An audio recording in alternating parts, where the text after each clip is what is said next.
the Exchequer Secretary to the Treasury, James Murray. Thanks very much for being with us. As Mark was saying, so many different things to talk about today. But first, just very simply, what impact will tariffs from the US have on the UK?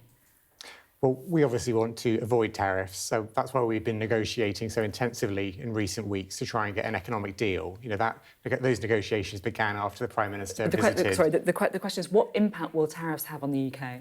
Well, it's still hypothetical at this stage because the President hasn't made any announcements. We're obviously expecting announcements tomorrow. We expect them to apply to the UK as with other countries, and we're obviously preparing for all eventualities of what might happen. But you know, let's see what happens tomorrow. He hasn't made the announcements yet. I totally appreciate that. But you can still talk in broad terms about what impact tariffs would have on the UK. What impact would it have? Well, we're very clear that we want a free trade relationship with the US. I can talk about that in a minute, but I always find when politicians say, I'm very clear, I don't find it very clear at all. What impact will tariffs have on the UK? Well, I'm not going to go down the route of speculating because it is hypothetical. Well, it is hypothetical because we don't know what the President is going to announce tomorrow. You know, what we need to focus on is getting our economic deal. It will make it more expensive for businesses to trade with the US, right? Well, I'm very clear. We don't want tariffs. We don't want a trade war. Well, why don't you want tariffs? You say you don't want tariffs. If you say you don't want tariffs, you must know what their impact would be. Well, because we think it's in the best interests of British businesses to have free trade, to have an open economy, to make sure that we haven't got those extra...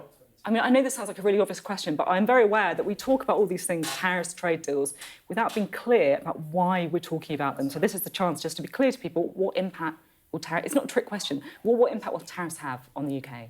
Yeah, well, tariffs means that when we export things to the US, there is a tariff, there's an extra charge placed on them. We don't want that to happen because we want to make it easy for British businesses to export and to trade with the US in particular as one of our key allies, you know, our closest ally when it comes to the economy, so it'd be bad for as well as all the that's other... That's what you're saying. It'd be bad for British businesses want a deal. You know, it's in the best interests of businesses to get that deal. Businesses are telling us that. You know, when businesses hear some of the speculation in the media, some of the rumours, and we then talk to businesses about what they need, they say, we want a deal.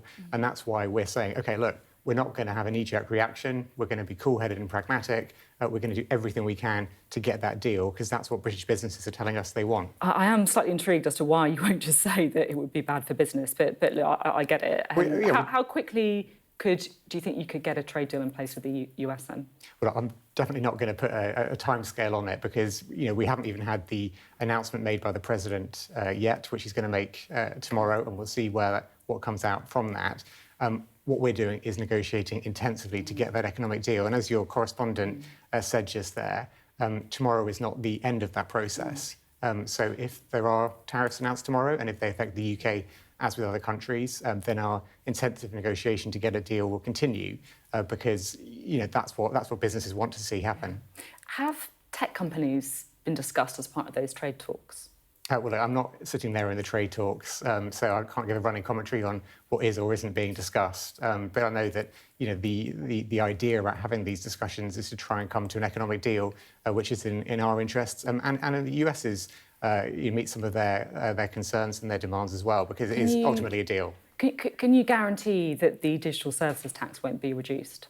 Well, look, I say I'm not going to give a running commentary on what's happening in terms of those negotiations. You have ruled out other things, or Jonathan Reynolds said this morning that he was, you know, not aware of certain things being discussed, but you can't say that about tech companies. Well, look, I say I'm not going to give a running commentary. A lot of people would believe that probably means tech companies have been discussed as part of these talks. I can tell you very clearly what the principle is, you know, in terms of businesses paying their fair share. The Chancellor's said that as well, that businesses, including those in the digital sector, should pay their fair share. But beyond that, I'm not going to give a running commentary on what's being discussed in the negotiations. You see, the reason I'm talking about tech companies is because I feel that there is a wider conversation that people are having right now about tech companies, about toxic material online. Keir Starmer's been part of it, right?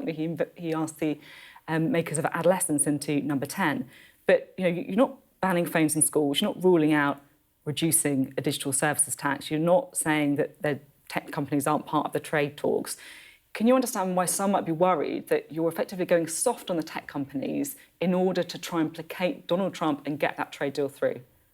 I can understand that people are concerned about some of the impact that technology is having, particularly on young people. I mean, I've seen adolescents, as many of us have recently.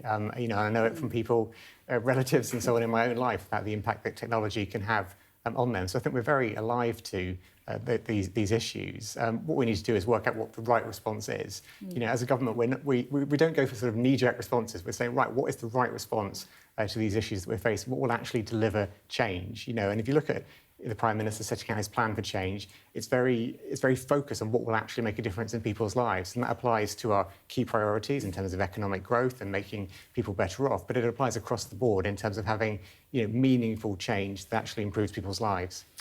And then can I just ask finally as well, just give me an update on the Chagos Islands. There's been reports that the US has effectively signed off on the UK's proposals. What's happened?